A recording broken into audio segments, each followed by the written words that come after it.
কাছে দূরে যে যেখানে আছেন সবাইকে স্বাগত জানাচ্ছি আমি সুলতানা রহমান।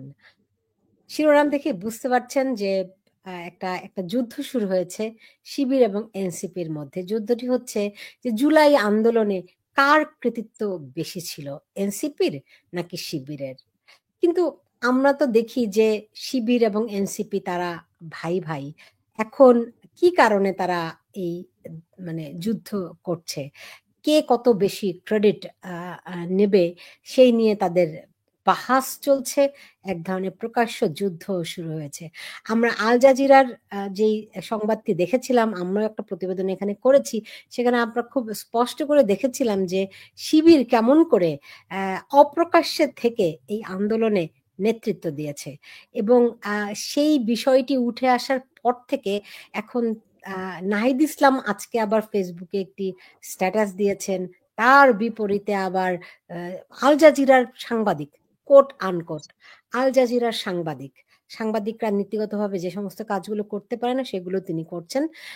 সেই কোট আনকোট ওই সাংবাদিক তিনি আবার স্ট্যাটাস দিয়েছেন যে কেমন করে শিবিরের যেই সভাপতি সাদিক কায়েমের গুরুত্ব ভূমিকা এই আন্দোলনে কতটা তীব্রতর ছিল সেগুলো তিনি যদি প্রকাশ না করতেন তাহলে এনসিপি তাকে সেই কৃতিত্ব কখনোই দিত না। আপনাদের অনেকেরই মনে আছে 5ই আগস্ট আওয়ামী লীগ সরকারের পতনের পর 4 থেকে 5 দিনের মধ্যে শিবির একটি প্রেস রিলিজ পাঠিয়েছিল সবগুলো গণমাধ্যমে। সেখানে তারা প্রথমবারের মতো ঘোষণা করেছিল যে এই আন্দোলনের নেতৃত্ব তারাই দিয়েছিল। সেই প্রেস লিস্টটা আমার কাছে এখনো আছে। আমি একটি সংবাদও করেছিলাম তখন। কিন্তু তখন অনেক কিছু ঘোলাটে ছিল, সবকিছু দৃশ্যমান ছিল না। তো তারা কেন আসলে যুদ্ধ করছে? তারা কেন একজন আরেকজনের চেয়ে বেশি কৃতিত্ব নিতে চাচ্ছে? কিংবা একজন আরেকজনকে কৃতিত্ব দিতে চাইছে না? এই বিষয়টি নিয়ে আজকে কথা বলবো।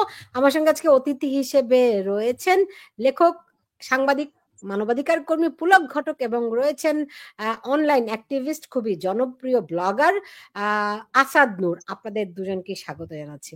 আসাদ নূর এবং পুলক ঘটক, আমি নিশ্চিত আপনারা দুজনেই উম এখন সামাজিক যোগাযোগ মাধ্যমে যে একটা মল্ল যুদ্ধ চলছে নিশ্চয়ই দেখেছেন। আসাদ নূর, আপনার কাছে কি মনে হয় কি যুদ্ধ করছে তারা? চৈত্র মাসে গরু হারাইলে বউরে তো মা ডাকবেই। মানে আর তো উপায় নাই। আর কি চান? মানে এখন তাদের পতন সুনিশ্চিত। তারা এখন চোখে আধার দেখতে পাচ্ছে, এটা আমার মনে হয়। আজকে একটা মিছিল দেখলাম। সেই মিছিলে একটা খণ্ড ভিডিও দেখলাম যেখানে বলছে প্রধান উপদেষ্টার বিশেষ সহকারী সে বলছে এইখানে ভিড় করে লাভ নাই, শাহবাগ যেয়ে রাস্তা ব্লক করো। এবং এই রাস্তা ব্লক নিয়ে বাংলাদেশের সাধারণ মানুষরা কি পরিমাণ যে খেপেছে, এবং যারাই তাদের এই অন্যায়ের প্রতিবাদ করে তাদেরকে বলে আপনি আওয়ামী লীগ, আপনি আওয়ামী লীগের দোসর। এবং এই যে তাদের সনদ দরকার, অর্থাৎ তাদের যাবতীয় অপরাধের তারা দায় মুক্তি চায়। এই দায় মুক্তি কেন চায়? তারা এটা নিশ্চিত যে তারা আর বেশি দিন ক্ষমতায় থাকছে না। এখন তাদের পতনকে ঘটাচ্ছে, তাদের পতন তারা নিজেরাই ঘটাচ্ছে। এনসিপি একদম খুব দায়িত্ব নিয়ে এত অল্প সময়ের মধ্যে বিশাল এক চাঁদাবাজ বাহিনী হয়ে গেছে। এনসিপির যে নাহিদের বাবার ধর্ষণ কাণ্ড, এগুলো তো মোটামুটি স্পষ্ট সবার কাছেই। কিন্তু এই ভিডিওটা আমার মনে আছে আমি আগস্টের 10 তারিখ আপলোড করেছিলাম গত বছর। কিন্তু এটা নিয়ে খুব একটা মানুষ আলোচনা করে নাই। কেন আলোচনা করে নাই কে জানে। এখন যখন নাহিদের বাবার এই যে গুন্ডামি দেখার পরে মনে হচ্ছে আরে ক্যারেক্টারে তো মিলে যাচ্ছে। এখন অনেকে হুশে ফিরেছেন। এবং এই যে একটা ছেলে মাহিদ মাহফুজ। রিয়াদ, হ্যাঁ, রিয়াদ নামের যে ছেলেটি চাঁদাবাজি করতে যেয়ে অ্যারেস্ট হলো, তার চাঁদাবাজির ক্লিপ আপনি দেখেন, ঔদ্ধত্য দেখেন, কি পরিমাণে হুমকি ধমকি দেয়। এবং দুইজন যে টাকা যে নিচ্ছে সেই নেওয়ার যে ফুটেজ, সেখান থেকে স্পষ্ট হচ্ছে যে তারা খুবই বেপরোয়া। এবং নাহিদের ছত্রছায়া এরা এই চাঁদাবাজ। এবং নাহিদ নিজেও তো চাঁদাবাজ। এখন সে নিজে যেহেতু একটা ক্যারেক্টার প্লে করে, তাই সে চাঁদাবাজি করে এইসব রিয়াদ ফিয়াদ দিয়া, তাই না? এখন এই জাতীয় চাঁদাবাজ পার্টির ইমেজ যে অবস্থায় এসেছে, তাদের তো কোনো যোগ্যতা নেই। মিলিটারির ছত্রছায়া থেকে তারা বিভিন্ন জায়গায় গুন্ডামি করে বেরিয়েছে, হ্যাঁ, হুমকি ধমকি। গোপালগঞ্জ থেকে তাদের যে পতন শুরু, এখন তারা এটা নিশ্চিত যে কোনোভাবে তাদের দায় মুক্তির দরকার। এই দায় মুক্তির জন্য এত ছোটাছুটি। আর এই যে সরকারটা, এটা জামাত ব্যাগ যতই বলে না, আমি তো দেখি মিলিটারি ব্যাগ, মিলিটারির পুরো মানে মানে এটা একটা খুব ঠান্ডা মাথায় একটা কু হয়ে গেল। তো আমি জানি না ক্ষমতাসীনরা বারবার কেন মিলিটারিদের বিশ্বাস করে। আমি মনে করি এই বাংলাদেশের যতগুলো বাহিনী আছে তার মধ্যে সবচেয়ে কাওয়ার্ড, সবচেয়ে বিশ্বাসঘাতক হচ্ছে এই মিলিটারি। এই মিলিটারি শুধুমাত্র বঙ্গবন্ধুকে খুন করছে বলে খারাপ তা না, এবং এই মিলিটারি যে জিয়াউর রহমানকে হত্যা করছে বলে তারা গাদ্দার তা না। তারা তারা তো পাকিস্তান আমল থেকেই গাদ্দার, এখন পর্যন্ত গাদ্দার। তো গাদ্দাররা, আপনি শিবিরের বলছেন যে শিবির কেন বিভিন্ন ব্যানারে আসে, মিলিটারি নিজেও তো ক্ষমতা দখল করছে, সেটা এই এনসিপি, এই শিবির এদের এদের দেখিয়ে দেখিয়েই করছে। সামনে দেখবেন তারাই ক্ষমতা নেবে, কিন্তু বিভিন্ন পুতুল সামনে রাখবে। তো এই পুতুলটা তো আর মানুষের মতো খেলতে পারবে না, এটাই আমার প্রাথমিক বক্তব্য। জি, পুলক ঘটক মানে মনে করেন এখন তাদের এই বিরোধটা চরম আকার ধারণ করলো, কারণটা কি? আমার কাছে সুলতানা আপা বিরোধ চরম আকার ধারণ করেছে মনে হয় না। আমার আমার চোখটা একটু অন্যরকম। আমার কাছে একটা সমঝোতার খেলা বলে মনে হয়। বেশ কয়েকটা কারণ আছে যে কারণে আমার এই ধারণাটা। তবে একটা কথা ঠিক, যে তারা ওই যে আমাদের এক ভাই আরাফাত মুন্না, আপনি হয়তো চেনেন, আপনারও ছোট ভাই, আমাদেরও ছোট ভাই, সাংবাদিকতায় আছে। আরাফাত মুন্না একটা স্ট্যাটাস দিয়েছিল যে যদি কোনো শিবিরের ছেলেকে জিজ্ঞেস করেন আমাদের সাংবাদিকতা পেশায়, যদি তাকে শিবির বলেন, ইন্টারেস্টিং পার্ট হচ্ছে তার সঙ্গে সঙ্গে বলবে ট্যাগিং এর রাজনীতি বন্ধ করেন। এবং এই কথাটা বলার পরে মুন্না জিজ্ঞাসা করছে, ভাই কতদিন পরিচয় গোপন করে এই রাজনীতিটা করবেন? এরা পরিচয় গোপন করে রাজনীতিটা করতে চায় একটা কৌশলগত অবস্থান। শিবিরের ছেলেদেরকে, জামাতের লোকদেরকে এখনো পর্যন্ত তাদের এই যে উন্মুক্ত পরিবেশে থেকেও বিভিন্ন মাধ্যমে তারা আছে, একটা সামাজিক গ্রহণযোগ্যতার মারাত্মক সমস্যা আছে জামাত এবং শিবির পরিচয়। বাংলাদেশের মুক্তিযুদ্ধ এখনো বহু মানুষের, বিপুল সংখ্যক বাঙালির প্রাণের জায়গা।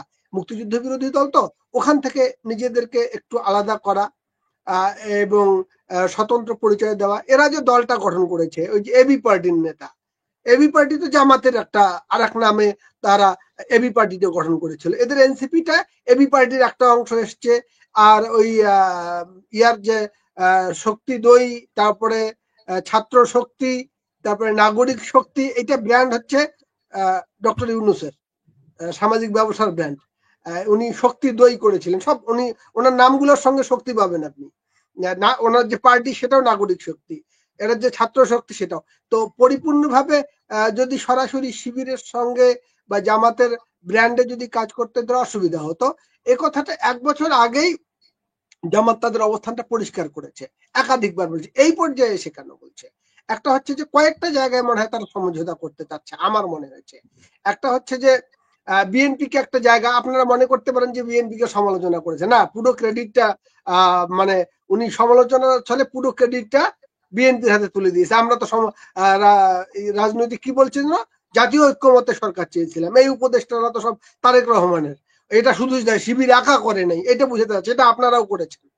ভাষা যেভাবেই হোক, কিন্তু বুঝালো যে এটা আপনারাও করেছেন। ধরেন এদের আন্দোলনের সঙ্গে এই কি নাম যেন আমাদের আনু মোহাম্মদ বা এই ধরনের যে মানুষগুলোর নেতৃত্বের পুরো ভাগে আমরা দেখেছি, তারা তো এখন আজকে বিব্রত যে আমরা, তার তো জায়গা থাকে না, জামাত শিবির এই আন্দোলনটা করেছে, আমাদেরও একটা জায়গা। আমার কাছে এমনও মনে হয় যে কমিউনিস্ট পার্টির বাসদের যে লোকগুলো এই আন্দোলনের সঙ্গে ছিল, তাদের জন্য একটু বিব্রতকর যে সরাসরি জামাত শিবির পরিচয়ে তাদের সঙ্গে রাজনীতি করা।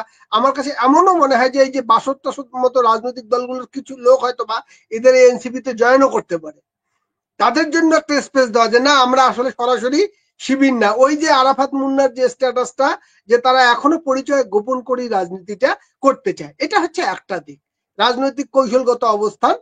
এবং জামাতও ওই কৌশলেই রাজনীতিটা করে, এদেরকে দিয়ে এদেরই একটা, আমার বিশ্বাস যে এই এনসিপি মূলত জামাতের বা শিবিরেরই আর একটা অংশ। আচ্ছা, আরেকটা দিক হচ্ছে যে মানে জাতীয় আন্তর্জাতিক কিছু প্রেক্ষিত তৈরি হয়ে গেছে। এই যে কয়েকদিন আগে আপনার চার্জ দ্য অ্যাফেয়ার্স যুক্তরাষ্ট্রের, উনি তারেক রহমানের সঙ্গে একটা মিটিং করে এসেছেন।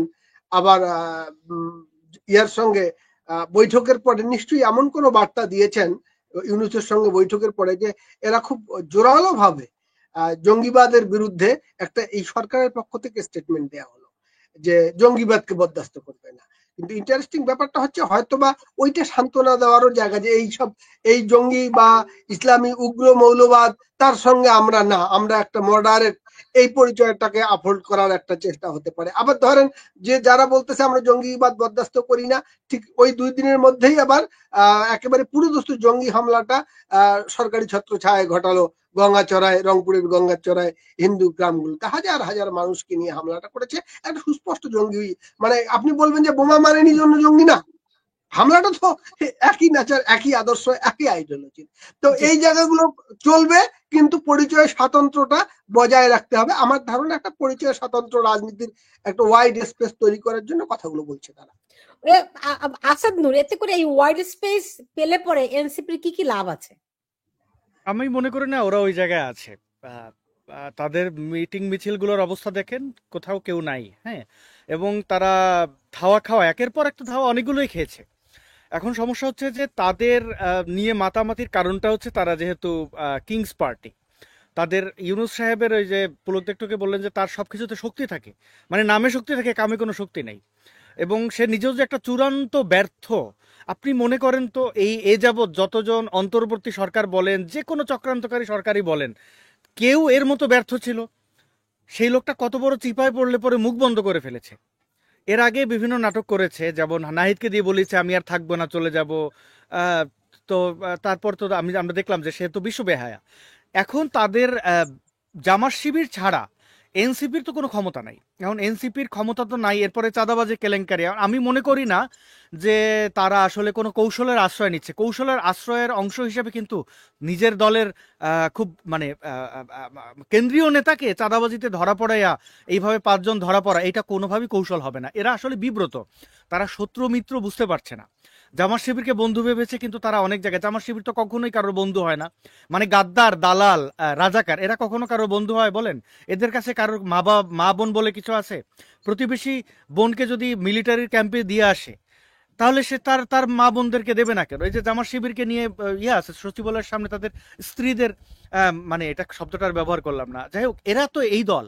তো তারা তো বিশ্বাসঘাতকতা করবে, ইন্টারনালি বিশ্বাসঘাতকতা করেছে বলে মনে হচ্ছে। এই যে ত্রিমুখী ঝামেলা, জুলকারনাইন শাহের এ হচ্ছে একটা মিলিটারির একটা একটা স্পাই, মানে স্পাই বলা যাবে না, মানে কিছু হয় না যে আহ, কিছু টোকাই অনেক সময় পালে। আপনি দেখবেন পুলিশ কয়েকটা নেশাখোরদের মধ্য থেকে 2-1টা নেশাখোরকে পালে, যেন নেশাখোররা কোথায় কোথায় কি করে বা নেশা কই বিক্রি হয় এগুলো জানার জন্য, ইনফরমার টাইপের আর কি।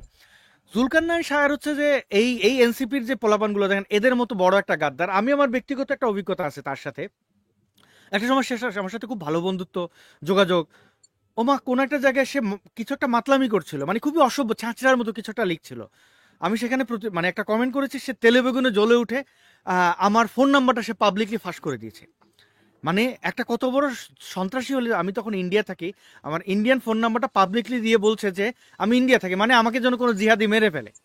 তারপর তার মানে মানে সে তো তাসলিম খলিলের ঘেটুপুত্র, তাসলিম খলিল মাঝখানে ইন্টারফেয়ার করেছে, আমার কাছে দুঃখ প্রকাশ করেছে, বলেছে পাগল ছাগল ভাই বাদ দাও, এরে আমার দরকার, কারণ সে মিলিটারির অনেক ইনফরমেশন বের করে আনে, সেই। তো এই অসভ্যরা তো সেই সময় জিনিস, তার কাছে কিন্তু কারোর প্রাইভেসি বলে কিছু থাকে না। মানে সে শুধুমাত্র আমার উপরে কোন একটা কারণে তার রাগ হয়েছে, ব্যাস সে আমার ফোন নাম্বার ফাঁস করে দিয়েছে। তো এই এনসিপির চাঁদা, মানে সে কিন্তু আরো বড় চাঁদাবাজ, আপনি খোঁজ নিলে জানতে পারবেন। যেহেতু এই জিনিসগুলো যাদের কাছে চাঁদা চেয়েছে তারাই প্রকাশ করছে না, সুতরাং আমি তাদের প্রাইভেসি ভাঙবো না। কিন্তু সে কিন্তু বিভিন্ন জায়গায় চাঁদাবাজি করেছে এবং চাঁদা চেয়েছে, কোনো জায়গায় পেয়েছে, কোনো জায়গায় পায়নি। এই এনসিপি বলেন, জামাত শিবির বলেন, এই ত্রিমুখী এদের সাথে একটা ঝামেলা চলছে। এগুলো ভাগাভাগি নিয়েই ঝামেলা, আবার ভাগাভাগি সুষম বন্টন তারা করতে পারলে এগুলো ঝামেলা মিটেও যাবে। তবে মোটা দাগে আমি মনে করি যে এরা এনসিপি এবং ইউনূস এবং জামাত শিবির এবং বিএনপি সবাই একটা চরম সংকটে দিন পার করছে। কারণ তারা প্রথম যে এনিমিটা বানিয়েছে, এই এনিমিটার কোনো দরকার ছিল না। মুক্তিযুদ্ধকে এনিমি বানানো, মুক্তিযোদ্ধাদেরকে শত্রু মনে করা, 1971কে মুছে দেওয়া, যেটা একমাত্র কৃতিত্ব এনে দেবে জামাত শিবিরকে, তারা সেই গ্লানি নিয়ে বয়ে বেড়াচ্ছে। অথচ কিন্তু সিম্পল বিষয় ছিল যে আমরা সে সময় ভুল করেছি, আমাদের পূর্বপুরুষ যারা ভুল করেছিল তাদের তোমরা শাস্তি দিয়েছো, এরপরে যে কটা আছে তাদেরও তোমরা শাস্তি দাও, আর আমরা এই কাজ করবো না, হয়ে গেল শেষ। কিন্তু না, তারা সেই 1971 মোছার জন্য প্রতিনিয়ত তারা বিভিন্ন অপকৌশলের আশ্রয় নিচ্ছে এবং তারা যথারীতি চরমভাবে পরাজিত হচ্ছে। দেখেন আপনি, তারা ওই যে মন্ত্রিত্ব পাওয়ার পরে মনে আছে বিএনপির সাথে সেই আট বেদে মন্ত্রিত্ব এবং সেই কাদেরের এই ভিক্টোরি সাইন, তারপরে তাদের অবস্থা দেখতে পেয়েছেন। এখন আবার এসে এই গণমানুষের উপরে তারা যেভাবে রোলার চালাচ্ছে, যেভাবে তারা এই বুলডোজার চালাচ্ছে, তার এর ফলাফল কি হবে এটা তো সুনিশ্চিত। এখন তো মানে আলামত শুরু মাত্র। আমার মনে হয় না যে এটা তারা কোনো কৌশলের আশ্রয় নিয়েছে, কারণ কৌশলের মতো জায়গায় তারা নেই। এবং তাদের চেহারা দেখেন, আরো কয়েকটা উদাহরণ দেওয়া যাবে। গণশত্রুর মুখের অবস্থা দেখেন, আপনি আসিফ নজরুলের অবস্থা দেখেন। আপনি কি মনে করেন যে সে মুখ ফসকে এরকম একটা কথা বলে আবার ৮ ঘন্টা পরে ক্ষমা চাওয়ার লোক? সে কিন্তু এত এত এত সৎ লোক না। সেই ভারতীয় ২৬ লক্ষ ভারতীয় বাংলাদেশে অবৈধভাবে কাজ করে। কই তুই দেখা, এখন তো ক্ষমতায় আছো, ১ বছর হয়ে গেল। এই যে ফারুকি শনিবার বিকেলে আসে না, শনিবার গড়িয়ে কত বিকাল সে পার করে ফেললো ক্ষমতায় থেকে। কই তো শনিবারের বিকাল আনবে না কিন্তু। মানে দেখেন তারা কিন্তু মাইন্ড কাট চেপে আছে, এবং এখান থেকে তারা বুঝতেছে না কিভাবে মানে মানে এমন মাখাইছে যেগুলো খাবে নাকি কোথায় ফেলবে তাও বুঝতে পারতেছে না।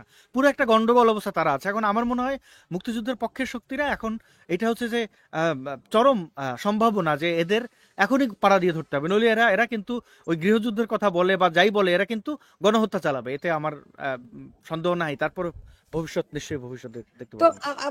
আপনারা দুজনই বলতেছেন এর থেকে কোনো ফায়দা আসলে এনসিপি পাবে না, তারপরেও তারা যুদ্ধটা কেন করছে এরকম? মানে কি মানুষকে কি বোকা মনে করে পুলক ঘটক? যুদ্ধ তো আমি এখনো বিশ্বাস করি না, কিসের একই জিনিস যুদ্ধ আপনি বলছেন যে কিন্তু ফ্রেন্ডলি, ব্যাপারটা হচ্ছে যে হ্যাঁ ওখানে অনেকগুলো দিক সমঝে। আছে, বুঝছো? এইটা ঠিক যে তারা অনেক রকম সংকটে আছে, অপরাধগুলো বাংলাদেশের মানুষের কাছে সুস্পষ্ট হয়ে যাচ্ছে, খুব ধীরে ধীরে সুস্পষ্ট হয়েছে। মানুষের প্রতি অন্যায় করতে করতে একটা আপনি বলছেন ওই যে একজন ধরা পড়েছে বা ৫ জনকে, এটা বাকিদের যদি ধরতো তো সবাই ধরা পড়তো। ক্ষমতা তো তারা প্র্যাকটিস করতেছে, তাদেরকে রক্ষার জন্য সাধারণ মানুষের উপর গুলি চালায়, রাষ্ট্রশক্তি ব্যবহার করে এবং রাষ্ট্রের সমর শক্তি ব্যবহার করে, তো যুদ্ধের অস্ত্র প্রয়োগ হয়। এই যে ব্যাপারটা, এরা তো এইরকম শক্তির আশ্রয়ে থেকে সব ধরনের অপরাধ করবে। এই যে ওরা তো আরো কয়েকটা বলেছে যে সামরিক জুলকারনাইন সাহেব কি ষড়যন্ত্র করেছিল আর্মির হাতে ক্ষমতা দেওয়ার জন্য। এখন আর্মির হাতে ক্ষমতা নাই, ওর হাতে কিসের ক্ষমতা? ক্ষমতা তো আর্মির হাতেই আছে। এটা তো সেনা সমর্থিত একটা অন্তর্বর্তীকালীন সরকার। এবং আনফর্চুনেট ব্যাপারটা হচ্ছে কি, একবার সহজ করে বুঝাইলে ব্যাপারটা বুঝতে সহজ হয়। সেটা হচ্ছে যে বাংলাদেশের সংবিধানে এই ইন্টারিম সরকার বলে কোনো সরকারের অস্তিত্ব নেই। বাংলাদেশের সংবিধানে বা বাংলাদেশের রাষ্ট্র ব্যবস্থায় উপদেষ্টা নামক কোনো পদই নেই। এখন যখন সংবিধান রক্ষার শপথ নিচ্ছে উনি, সংবিধান সংরক্ষণ প্রতিবেদন করিবেন, মর্যাদা সমুন্নত রাখবেন সংবিধানের, কোন পদে শপথ নিয়ে? সেই পদেরই অস্তিত্ব সংবিধানে নেই। তার মানে পুরো একটা ভুয়া ব্যাপার এইটা। আর একটা হচ্ছে যে ধরুন ওরা যে বিচার বিভাগ থেকে একটা রেফারেন্সের কথা বলা হচ্ছে, সেই কোর্ট বসেছিল, তার কোনো প্রমাণ আজ পর্যন্ত উপস্থাপন করতে পারেনি। এবং সেনাবাহিনী বিবৃতি দিয়ে একবার প্রকাশ করেছে যে ওই সময় তাদের হেফাজতে ছিলেন বাংলাদেশের প্রধান বিচারপতি সহ অনেক বিচারপতিরা, জীবন রক্ষার প্রয়োজন ওখানে ছিলেন। কোর্ট বসারই কোনো প্রমাণ নেই। তার মানে একটা বায়বীয় সরকার টিকে আছে কিসের ভিত্তিতে? টিকে আছে তো আর্মি ব্যাকিং, আর্মি সাপোর্ট আছে, তারা টিকে আছে। আর্মি তো নিজে ক্ষমতা নিতে চায়নি। কিছু কিছু জায়গায় আপনারা যেভাবে অত কঠোর সমালোচনা করছেন আর্মিকে, আমি অত সমালোচনা করব না। যে এই টাইমটাতে অন্তত গত জিয়াউর রহমান বা এরশাদের পরবর্তীতে যতগুলো ঘটনা ঘটেছে, আমরা আর্মিকে সরাসরি রাষ্ট্র ক্ষমতায় একবারে বসে রাষ্ট্র ক্ষমতা চালানোর আগ্রহটা আমরা দেখতে পাইনি। সে মইনুল আহমেদেরাও চেষ্টা করেছে অন্তত একটা সিভিল গভর্নমেন্টের সামনে রেখে তারা প্রফেশনালি জায়গাটাতে নিজেদের পরিচয়টা রাখার জন্য। এখনো তারা তাই করছে। মানে ঠিক মইনুল আহমেদের গভর্নমেন্টের সঙ্গে গভর্নমেন্টের কি তফাৎ? বাংলাদেশে বর্তমানে একটা মাত্র বৈধ পদ টিকে আছে, যেটা বৈধ রাষ্ট্রপতি পদটা। সংসদ এটা ডিজলভ করে রেখেছে। আপনার উপদেষ্টা পরিষদটা একটা বায়বীয় বিষয়। এখন রাষ্ট্রপতির হাতে, রাষ্ট্রপতি যদি মানে যে কোনো আদেশ নির্দেশ দেন এবং সেটাতে যদি সেনাবাহিনী সমর্থন করে, তাহলে তো এই সরকার জায়গায় থাকে না, নতুন সরকার। এখন আমরা এটা মেনে নিচ্ছি বা বাংলাদেশের মানুষ মেনে নিয়েছে, পৃথিবী মেনে নিয়েছে, সেটা কতদিন হওয়ার কথা ছিল, আগে হয়েছে না? গণ অভ্যুত্থান গুলো অনেকবার বাংলাদেশে, ৯০-এর গণ অভ্যুত্থান যদি বলি, ছাত্র গণ অভ্যুত্থান এরশাদ পতনের জন্য অনেকবার হয়েছে। আওয়ামী লীগও 15ই ফেব্রুয়ারি নির্বাচনের পরে বিএনপি যখন একতরফা নির্বাচন করলো, বিপুল আন্দোলন, 15ই ফেব্রুয়ারি নির্বাচনের পরে একটা গণ অভ্যুত্থানই বাংলাদেশে হয়ে গেল। এবং তারপরে আবার যারা আসলো, হাবিবুর রহমানের যে সরকার, সে সরকার তো 3 মাসের মধ্যে নির্বাচন দিল। এর আগে শাহাবুদ্দিনের সরকার ৩ মাসের মধ্যে নির্বাচন দিল। একটা সিস্টেমের মধ্য দিয়ে উপরাষ্ট্রপতি মওদুদকে নিয়োগ করে এরশাদ পদত্যাগ করেছিলেন, তারপরে মওদুদ পদত্যাগ করেছেন রাষ্ট্রপতি হিসেবে শাহাবুদ্দিনকে দিয়ে। সাংবিধানিক বৈধতা রাখা হয়েছিল, কিন্তু এখনকার কিন্তু কোনো সাংবিধানিক বৈধতাই নেই যে একটা সংবিধান অনুযায়ী রাষ্ট্র চলবে। আমরা ওই জায়গা থেকে সরে এসেছি। এখন ধরেন আমরা অন্তর্বর্তীকালীন সরকার মানছি, সেটা কতদিন? ৩ মাস হতো। বাস্তবতার কারণে যে সেনাবাহিনী, পুলিশ, জনগণ সবাই সাপোর্ট দিয়েছে যে একটা নির্বাচন করে একটি বৈধ রাজনৈতিক সরকারের হাতে ক্ষমতা দিয়ে চলে যাবে, এবং পরবর্তী সরকার এসে পার্লামেন্টের মধ্য দিয়ে যে খণ্ডন করবে কিছু বিষয়, যা হয় কোর্টও হয়তো বা খণ্ডন করবে যে এই অবৈধ কর্মকাণ্ডগুলো রাষ্ট্রীয় বাস্তবতার প্রয়োজনে খণ্ডন করা হলো। এগুলো তো টোটালি অবৈধ একটি রাষ্ট্র ব্যবস্থা চলতেছে এখন, বৈধ সরকার না থাকা অবস্থায়, পরিস্থিতির আলোকে। এটাও তো তারা করছে না। একটা বছর কিসের ভিত্তিতে আছে? এক বছর, 5 মাস, 2 মাস, 3 মাস, 4 মাস না, ক্রমাগত। জুলাই সনদ ঘোষণা করবে, অনেক কিছু তারা পায়তারা করছে। এখন আসাদুল, আপনার নিশ্চয় মনে আছে গত বছর 30 জুলাই থেকে তারা প্রোফাইল লাল করা শুরু করেছিল, রাইট? তো এখন দেখা যাচ্ছে এই প্রোফাইল লাল করার আইডিয়াটি, কর্মসূচিটি ছিল শিবিরের, রাইট? এখন এই শিবিরের কর্মসূচি এবং পুরো তাদের নেটওয়ার্কে এই কর্মসূচি ছড়িয়ে দেওয়া হয়েছিল সবার কাছে। সেই সময় যে তাহলে শেখ হাসিনা সতর্ক করেছিল, তিনি তো সঠিকই ছিলেন নাকি আসাদ নূর? আমি মনে করি এই প্রোফাইল লাল করার মূল কারিগর শেখ হাসিনা। আবু সাইদের মতো একটা জঙ্গিকে শহীদের মর্যাদা দিলেন উনি কি বুঝে? আবু সাইদকে হত্যা কে করেছে? আবু সাইদের হত্যাকারী কারা? ওই এলাকার দায়িত্বরত পুলিশ অফিসারদেরকে ফাঁসানো হচ্ছে। আবু সাইদ এমন কে তাকে টার্গেট করে হত্যা করতে হবে? বলেন তো। শহীদের মর্যাদা কে দিয়েছে? শেখ হাসিনা তো দিলেন। কেন? এই যে আবু সাইদ, মুগ্ধ আরো কয়েকটা মিলে বললেন না যে সবাই কালো, শোক দিবস ঘোষণা করলেন, তারপরে না লাল হলো। আপনি কালো করছেন, এদের একটা দিন শোক ঘোষণা করলো তো। না না না, শুধু শহীদ তো বলেন, শহীদ কেন বলছেন? শোক, অনেক মানুষ মারা গেছে, অনেক ছেলে মেয়ে, তিনি শোক ঘোষণা করবেন না? কিন্তু শোক ঘোষণা করেছেন। সেখানে আবু সাইদের ব্যাপারে তিনি বক্তব্য পর্যন্ত দিয়েছেন যে এই হত্যাটা, সম্ভবত আমার ইন্টারনেটের প্রবলেম, আমাকে একটু কনফার্ম করবেন। আপনি কন্টিনিউ করুন, আমরা দেখতে পাচ্ছি, শুনতেও পাই। হ্যাঁ, ওকে। যে আবু সাইদ সহ আবু সাইদ সহ এদের ব্যাপারে দুঃখ প্রকাশ করা হয়েছে, মানে এটা স্বীকার করা হয়েছে যে তারা খুব বীর ছিল। আবু সাইদ তো বীর ছিল না, সে তো পুলিশ পিটিয়েছে। না না না না না না, আপনি মিসইন্টারপ্রেট করছেন। আপনি মনে রাষ্ট্রীয় শোক ঘোষণা করা হয়েছে, তিনি কালো কাপড় পরে এসে ঘোষণাটি দিয়েছেন, কিন্তু তাদেরকে শহীদ আখ্যায়িত করেননি। না না, এটা আপনি বলতে হবে কেন শহীদ? কাদের উদ্দেশ্য করে? সেখানে মূল ক্যারেক্টার কারা ছিল? না, অনেক মানুষ মারা গেছে তাই বলে আপনি অনেক মানুষের মধ্যে শোনেন, জামাত শিবির এই আবু সাইদকে আইকনিক একটা ক্যারেক্টার দিয়েছে। আবু সাইদ থেকে তো শুরু। সেটা তো শেখ হাসিনার দেয়ার কিছু নেই। এটা তো শেখ হাসিনা ঘোষণা করা মানুষের প্রাণহানি, এটা দুঃখজনক ব্যাপার না? হ্যাঁ, অফ কোর্স। আপনি কি বলেন এটা? এবং আপনি যখন দেখছেন আপনার কোন পলিটিক্যাল নিচ্ছে জামাত শিবির, মানে তারা তো আবু সাইদকেই আইকনিক ক্যারেক্টার দাঁড় করেছে, আপনি সেটাকে বৈধতা দিয়েছেন। এবং বৈধ আপনি, আচ্ছা, এনডিবির ওই ফুটেজটা দেখেন না, আবু সাইদ গিয়ে পুলিশ পেটাচ্ছে, দেখতে পান তো? দেখতে পান কিনা? আসাদ নূর, আপনি ধরেন শেখ হাসিনা শোক দিবস ঘোষণা করলো, দুঃখ প্রকাশ করলো, তাদেরকে আর্থিক সহায়তা দিল, তারপরও সবাই বলল মানুষের জন্য দুঃখ না করে তিনি মেট্রো রেল জড়িয়ে ধরে কান্না করছেন, রাইট? আপনি কি বলেন এগুলো? আপনি তো তার গেমে পাড়া দিলেন। আবু সাইদ যে পুলিশ পেটাচ্ছে, একটা টেলিভিশনে দেখিয়েছেন আপনি যে পুলিশ পেটাচ্ছে? আপনি দেখিয়েছেন কিনা? আপনি আমার বলেন। আবু সাইদ এনটিভির ফুটেজ, ওই একই ফুটেজে আছে, সে পুলিশ পেটাচ্ছে। তো পৃথিবীর কোন দেশে পুলিশ পেটানোর বৈধতা আছে? আপনি একজন প্রধানমন্ত্রী, আপনার কাছে গোয়েন্দা রিপোর্ট থাকবে না? সে যে রাবার বুলেটে মারা গেল, তাকে হাসপাতাল কখন নেওয়া হয়েছে, সে শুয়ে পড়লো, তারপরে তার সাথে কি হয়েছে, এটা খোলাসা করেন নাই তো। আপনি করলেন কি? কালো ব্যাজ ধারণ করলেন, এটা লাল হয়ে গেল। কালোকে লাল করলো কে? শেখ হাসিনা করেছেন। তিনি, তার দায়িত্ব কি ছিল? শোক প্রকাশ, দুঃখ প্রকাশ কালো না করে তার উচিত ছিল ঘটনাটা ওখানে কি ঘটেছে, আবু সাইদ কি করেছে। এখন আমরা দেখতে পাই আবু সাইদ পেটায়। কেন আমরা এখন দেখতে পাবো? আপনি এত এত গোয়েন্দা, এত এত টেলিভিশন তৈরি করেছেন, সাংবাদিক, আপনি কি করেছেন? তাদের গেমে পা দিয়েছেন, আপনি তাদের গেমে পা দিয়েছেন, লাল হয়েছে, কালো হয়েছে, এগুলো অনেক কিছুই হবে, তো কি কি করার? আপনি তো এটা স্বীকৃতি দিয়েছেন। রাষ্ট্রীয়ভাবে স্বীকৃতি দেওয়া কিন্তু চারটিখানি বিষয় না। আপনি তাদের ভাতের হোটেলে নিয়ে যাবেন, নিয়ে যেয়ে পিটাবেন, আবার কোর্টে রিট করার পর আপনি ছেড়ে দেবেন, কেন ভাতের হোটেলে নিয়ে যাবেন? মানে নাহিদ এরা কারা? এদের যোগ্যতাটা কি? আপনি আপনি চিন্তা করেন, আমি সব বাদ দিলাম, তাদেরকে আপনি নায়ক বানিয়েছেন। শেখ হাসিনা, হারুন ভাতের হোটেলে নিয়ে তাদেরকে নায়ক নায়ক বানিয়েছে। তারা আজকে যা ফটর ফটর করছে, তাদের নিয়ে আমরা কথা বলছি, তারা ওই রকম কোনো যোগ্যতাই রাখে না। এর বড় প্রমাণ কি জানেন? যে নায়ক সে সাময়িক ক্ষুদ্র জিনিসে নিজেকে ব্যস্ত রাখবে না। ওরা এই ছেলেপেলেগুলো এক একটা মন্ত্রী হতে পারতো কিনা আপনি আমাকে বলেন? এরা এক একটা মন্ত্রী হতে পারতো কিনা, যে সরকারই আসুক? ওরা সুষ্ঠুভাবে যদি দেশটা পরিচালনা করার ওদের যোগ্যতা থাকতো, তাহলে আওয়ামী লীগের নাম আগামী 5 বছর মানুষ মুখে নিত না। যাই ঘটাইছে, তারা যেটাই মঞ্চায়িত করেছে, সেই মঞ্চায়নে তারা সফল ছিল। কিন্তু দেখেন, ওরা যাই কোটি টাকা চাঁদাবাজি করে। কিরে ভাই, তুই তো হবি মন্ত্রী, তোর নজরে তো ছোট কেন? তুই নাহিদের নজরে তো ছোট কেন? তুই আসিম মাহমুদ, সজীব ভুইয়া, তোরে মানুষ ছাপড়ি বলে কেন? তুই আগে ছেঁড়া শার্ট পরতি, প্যান্ট পরতি, এখনো পর, অসুবিধা কি? আমার দেশে মানুষ লুঙ্গি পরে না? আমার দেশে গরিব মানুষ নাই?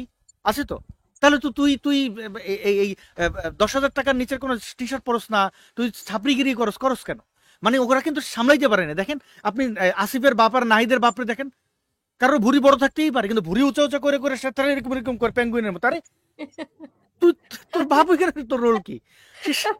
মানে মানে এখন আপনি বলেন এরা যোগ্য কিনা? এদের তো শেখ হাসিনা হিরো বানাইছে। এটা আপনি ক্ষোভের কথা বলছেন। পুলক ঘটক দেখুন, মানে এখন এখন এখনো তারা নতুন করে লাল লাল লাল কি লাল দিবস আজকে বোধহয়, রাইট? তো ঘোষণা করছে, কিন্তু কেউ আর প্রোফাইল লাল করছে না। মানে ইন্টারেস্টিং না?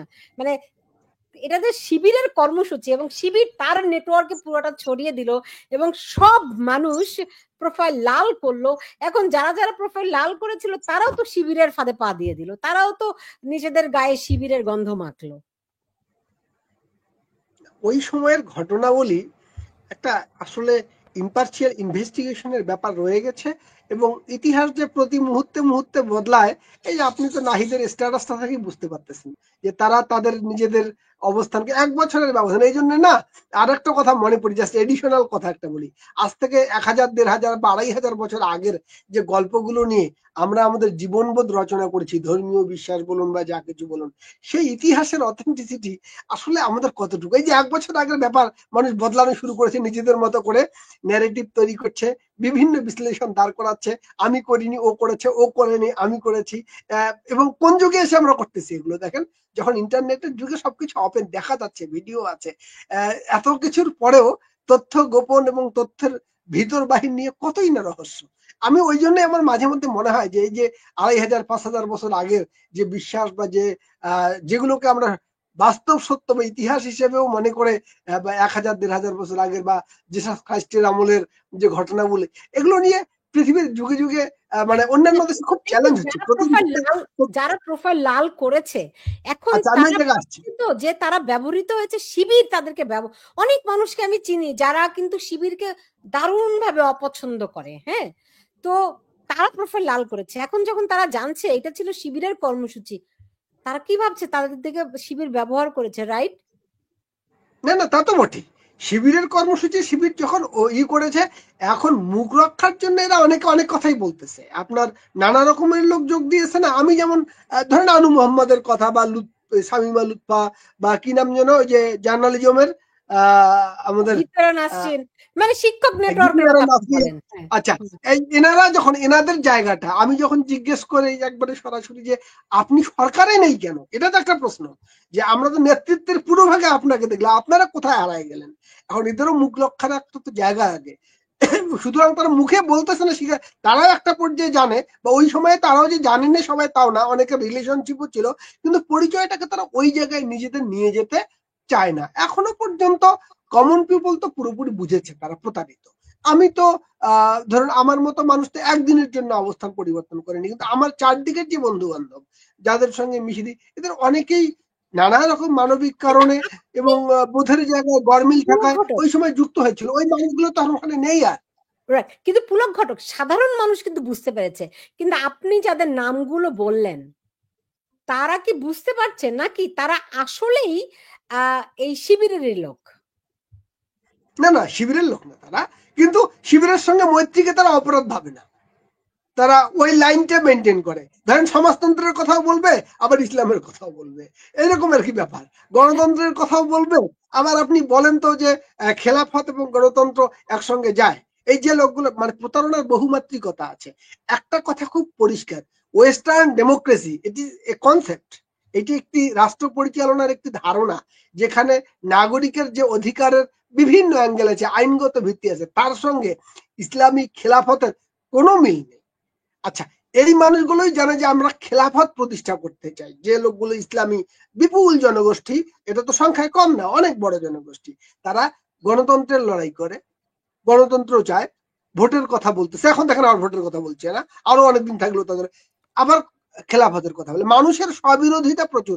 আপনি যদি খেলাফত চান, তাহলে খেলাফতের কথাই সরাসরি বলবেন, আপনি খেলাফতের জন্য এই করবেন। আবার গণতন্ত্রের অধিকার চান কেন? গণতান্ত্রিক অধিকার বা গণতন্ত্র তো খালেদা দিল কি দিল না এটা নিয়ে আপনার আফসোস থাকার কথা না, হাসিনা দিল কি দিল না এ নিয়ে আপনার টার্গেট হবে খেলাফত প্রতিষ্ঠা, গণতন্ত্র ধ্বংস করা, পশ্চিমা গণতন্ত্রকে ভেনিশ করে দিয়ে খেলাফতের একটা খেলাফত কায়েম করে। এইটা আপনার লক্ষ্য হওয়ার কথা, এবং এটা আপনার লক্ষ্য, এটা আপনার ঘোষিত লক্ষ্য, আপনার এজেন্ডার মধ্যে আছে। কিন্তু আপনি প্রতারণাটা করছেন মানুষের সঙ্গে, আমরা গণতন্ত্র চাই। এই প্রতারণাগুলো বহু রকমের রাজনৈতিক অঙ্গনে রয়ে গেছে। এটা একটা সিম্পল রাজনীতি, সে গণতন্ত্রের কথা বলতেছে গণতন্ত্রকে হত্যা করার জন্য, খেলাফত প্রতিষ্ঠা। আসাদুর, আমরা এখন আবার দেখছি যে শাহবাগে গিয়ে তারা ঘেরাও করছে, কি জুলাই সনদ বাস্তবায়ন করতে হবে। মানে এই নাটক কি, মানে মানুষকে এই নাটকে অংশগ্রহণ করছে। শোনেন, শেখ হাসিনার পতনের আগে আগে পলক বলেছিল না আমরা ইন্টারনেট বন্ধ করে নিয়ে এমনি এমনি বন্ধ হয়ে গেছে। এগুলো পতনের আগে পাগলামি করে, এবং তাদের এই পাগলামির কারণে দেশটার এত 12টা বেজেছে, মুক্তিযুদ্ধের স্মৃতিচিহ্ন ধ্বংস হয়েছে। এই হাসান মাহমুদের মতো অসভ্য বর্বর, এই ওবায়দুল কাদেরের মতো বেয়াদবদেরকে সামনে রেখেছিল শেখ হাসিনা, তার পরিণাম সে ভোগ করছে। এবার এই যে ইউনুস গ্যাং বারবার অনেকে নির্বাচনের কথাটা বলে, আমার খুব হাসি পায়। এবারে আপনার একটু মনে করেন তো, একটু সত্যভাবে নিজেকে প্রশ্ন করেন, ইউনুসের ন্যূনতম ক্ষমতা আছে একটা চেয়ারম্যান ইলেকশন পরিচালনা করার? জাতীয় নির্বাচন এটা চারটিখানি বিষয়, আর আমাদের দেশে মানুষ কি এত ভালো যে আপনি সুইচ টিপে দিলেন, আসো তোমরা নির্বাচনে আসো, আসো নির্বাচন দাও। এই যারা যারা এতদিন বলতো রাতের আধারে ভোট, ইলেকশন চাই, তারা এখন ইলেকশন দেবে না। দেখেন এই পোলাপানগুলো ইলেকশনের বিরুদ্ধে। এই অজুহাত, আমার আজকে ঘুম ভালো হয় নাই, না ঘুম আমার আজকে গত রাতে ঘুম ভালো হয় না, ইলেকশন হবে না। হ্যাঁ, ওইখানে একটা গাছ ভেঙে পড়ে গেছে, ইলেকশন হবে না। এবং আপনি এই যে শিক্ষক নেটওয়ার্কদের কথা বলছেন, দেখেন এরা এক একটা বদমাস। আমি শিক্ষকদের ব্যাপারে এই বিশেষণ ব্যবহার করতে আমি বাধ্য হইলাম। এরা সুযোগের অপেক্ষায় পিনাকি না। এদের আপনি যদি ইউটিউব চ্যানেল খুলে দেন, আর যদি এরা ভিডিও করতে পারতো, এক একজন কিন্তু পিনাকি হতো। কারণ আপনি বলবেন পিনাকি কেন উদাহরণ, এই যে পিনাকি গালাগালি করে, এই যে অসভ্য বর্বর, এই যে জঙ্গিবাদের একজন ধারক বাহক, সে কেন? তার নিজের আদর্শকে আপনি তো বলবেন না পিনাকি তো স্বঘোষিত নাস্তিক, সে তো মানে সেই পচা বাম, আপনি অনেক কথা বলবেন। এখন সে আলহামদুলিল্লাহ সুবহানাল্লাহ কেন বলে? সে কি মুসলমান? তাহলে সে ইসলাম গ্রহণ করে না কেন? তার নাম পিনাকি ভট্টাচার্য কেন? আপনি বলবেন তার গোপন নাম হচ্ছে ওই হানিফ না জানি কি, হোয়াট এভার হি ইজ, কি পরিচয় দেয়? পিনাকি ভট্টাচার্য। এখন দেখেন এইরকম পচা লোকজন হচ্ছে যে শিক্ষক নেটওয়ার্কের এই কিটগুলো। কেন আপনি দেখেন, তারা এই যে বলতো না অভিশাপ আসমান কাঁপে, সেই নারী কিন্তু নিজে মামলা দিয়ে একটা ছেলেকে গ্রেপ্তার করেছে। সে ফোন করে বলেছিল ম্যাম এখন আপনার আসমান কাঁপে কেনা? সে তো গর্বের সাথে বলতো যে এখন আমার আসমান কাঁপে, আমার জমিন কাঁপে, সব কাঁপে, কারণ চতুর্দিকে গণহত্যা চলছে, খুন খারাপি চলছে, মানুষ পাথর দিয়ে। তার এটা বলা উচিত ছিল যে এখনো আমার আসমান কাঁপে না। সে ওই পোলাটারে অ্যারেস্ট করেছে। সেই শিক্ষিকার অবস্থা দেখেছেন? কামরুল হাসান মামুনের ধান্দা কি ছিল? সে ভিসি হবে ঢাকা বিশ্ববিদ্যালয়ের, তাই তো? এখন ভিসি কে? জামাতি তো। আচ্ছা, তারে কি মানে সে কি শিক্ষা সংস্কার ওইখান থেকে লাথি মাইরা সামিলা লুৎফার এই কামরুল হাসান মামুনের ঠিক লাথি মারে বাইর করে দিল। কারা? শিবিরের পোলাপান। কেন? নাস্তিক, সে নাকি ইসলাম বিরোধী। দিল কিনা? লাথি মেরে বাড়ি করলো কিনা? এদের যদি লজ্জা শরম কিছু থাকতো, মুখ ফুলা বলতো না যে এটা অন্যায়, এটা ন্যায়। গোপালগঞ্জে গণহত্যা হলো, ফাহমিদুল হকরে দেখছেন একটা কথা বলতে? আপনি দেখেন ধর্মীয় সংখ্যালঘুদের রংপুরে ফেক আইডি বানাইয়া 30টার মতো বাড়ি ভাঙিয়া ফেললো। একটা শব্দ তাদের মুখ থেকে বের হয়? এই যে চুরি ছিনতাই হইলো, আপনি দেখবেন সুগার কোটেড কথাবার্তা বলবে। এরা এক একটা পিনাকি, এক একটা বদমাস, এরা এক একটা মানে এরা বাংলাদেশে বলতে চাই বামদের কি এরা বলতে চাই কি যে একটা বিপ্লবের পরে এরকম কিছু কিছু হয়। হুম, তো এর চেয়ে বড় বদমাস আর কি আছে যে সত্য অপরাধ কথা বলতে পারে না, যে বিপ্লব ভাসুরের নাম মুখে নেয় না, অপরাধ করার তারে আপনি সুযোগ দেয়?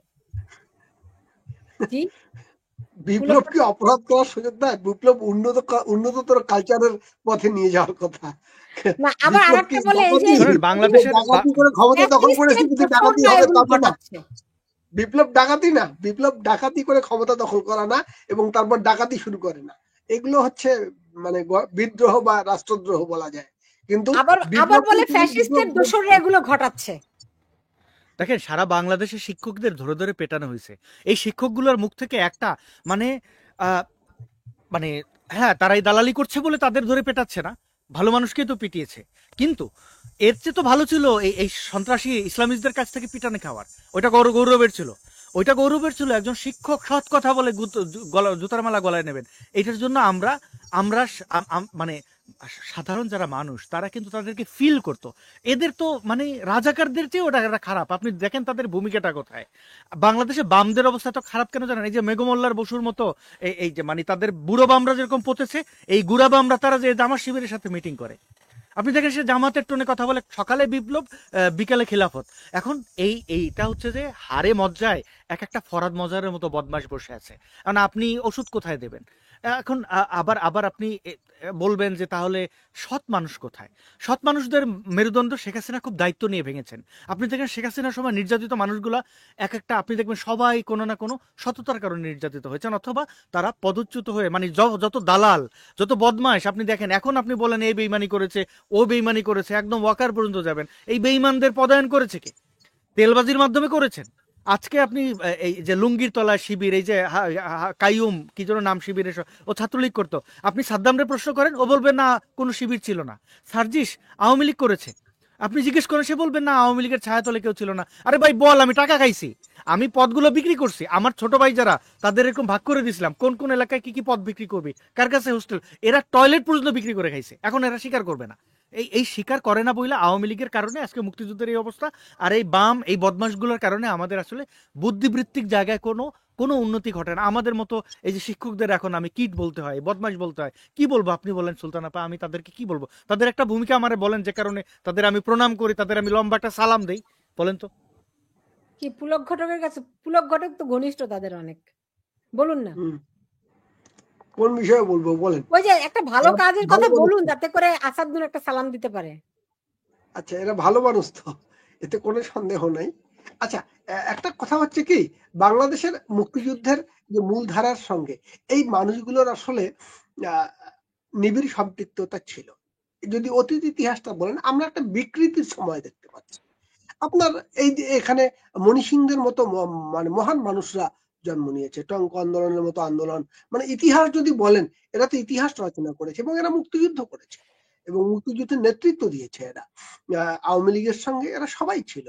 তাদের উত্তরসূরি রয়েছে। যখন একটি ধরেন আমার মুক্তিযুদ্ধের সময় বৈরী পক্ষ চীন ছিল এবং চীনাপন্থী যেসব কমিউনিস্ট তারা একই সঙ্গে আপনার বাঙালি মুক্তিযোদ্ধাদের সঙ্গে যুদ্ধও করেছে অনেকে। আপনার পাবনার ওই অঞ্চলগুলোতে যে আপনি শোনেন, আমি নিজে না, না, না, পুলক যুদ্ধাপরাধ ঘটক তদন্ত আপনার থেকে সাথে যুক্ত। আপনি একটু ওই ইতিহাসের দিকে আমি যেতে চাচ্ছিলাম না, কিন্তু ছোট্ট করে না বললে বিকৃত হয়ে যায়। কারণ আমরা তো দেখেছি যে এই বামদের একটি অংশ মুক্তিযোদ্ধাদের সঙ্গে যুদ্ধ করেছে, তাই না?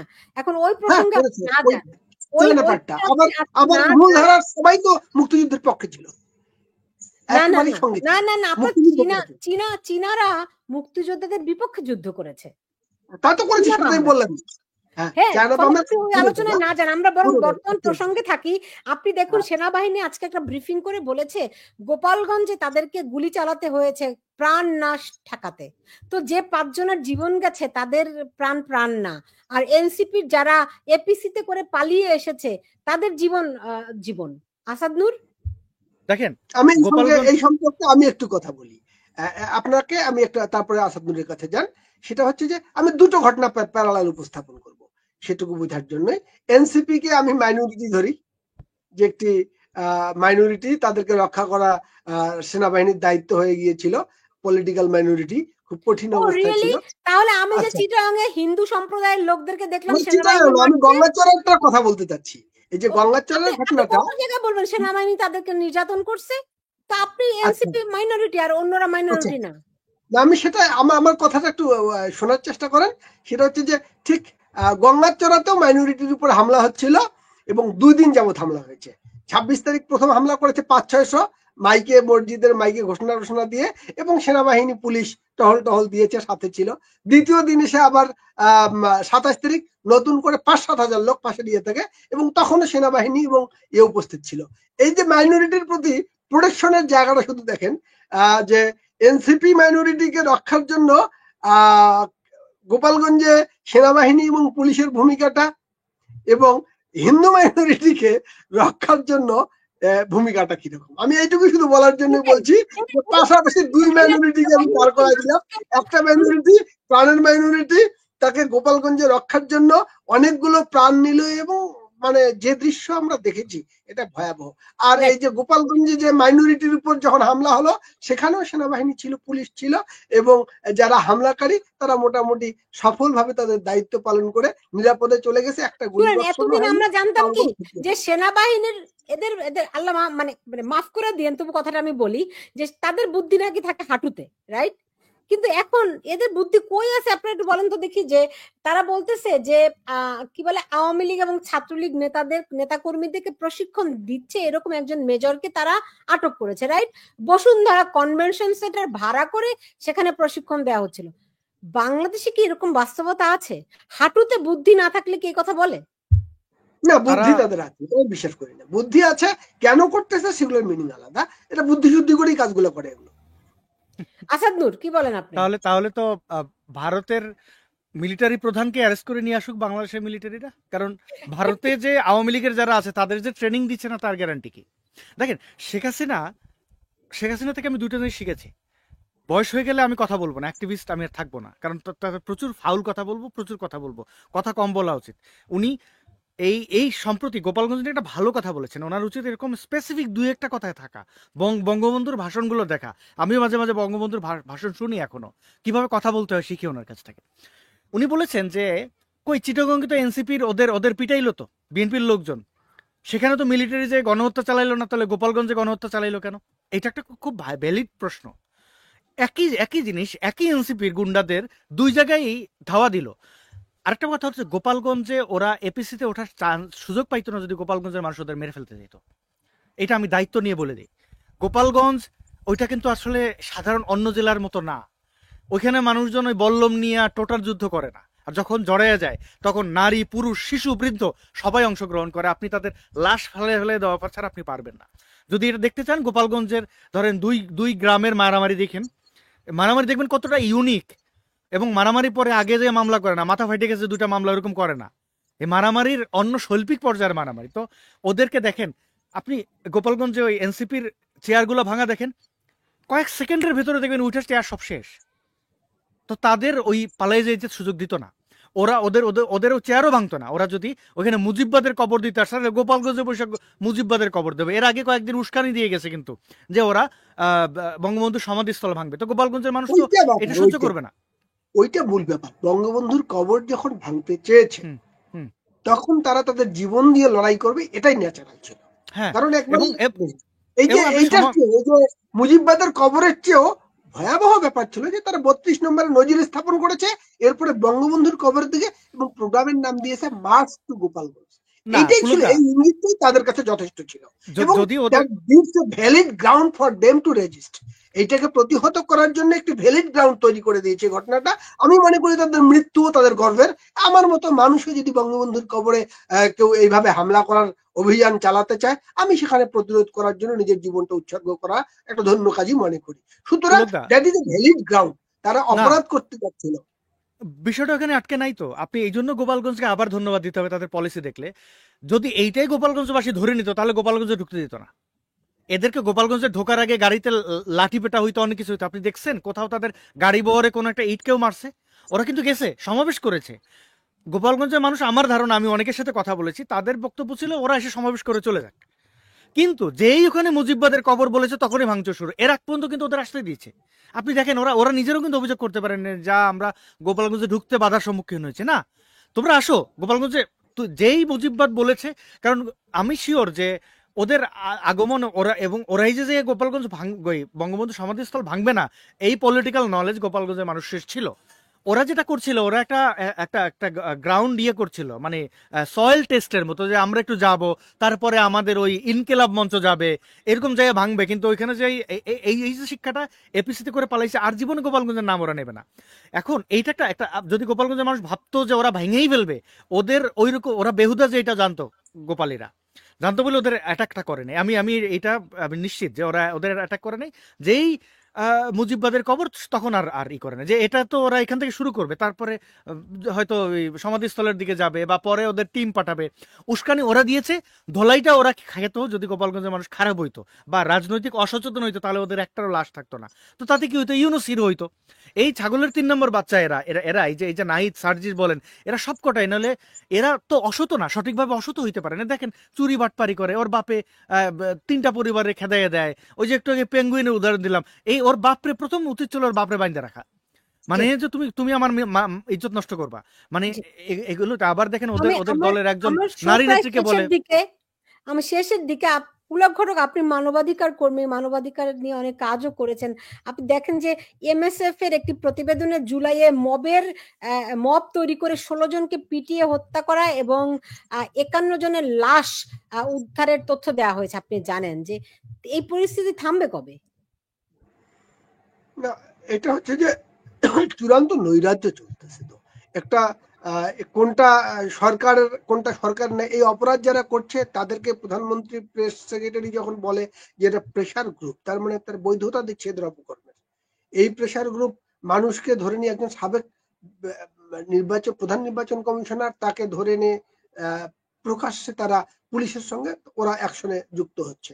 মানে একটা ফর্মাল পুলিশ আর একটা হচ্ছে ইনফর্মাল প্রেশার গ্রুপ যৌথভাবে এই অপারেশন গুলো করছে। কতজনকে মেরে, এজন্য আমি বলি যে একটা ইম্পার্শিয়াল ইনভেস্টিগেশন আগামী দিনে লাগবে, যে আসলে কারা কতজনকে মেরেছে। এই কথাটা আমি বিশ্বাস করি না যে আসাদ নূর আমাদের বলছিল না যে শোক প্রকাশ কেন করলো, কেন শুধুমাত্র ওই আপনার রংপুরের ওই ছেলেটার জন্য শোক প্রকাশ করেছে তা না তো। আওয়ামী লীগের অনেক ছেলেকে, ছাত্রলীগের ছেলেদেরকে চট্টগ্রামে পিটিয়ে পিটিয়ে মেরে ফেলেছে না। বিভিন্ন শোক প্রকাশ করার একটা বাস্তব পরিস্থিতি তৈরি হয়েছিল।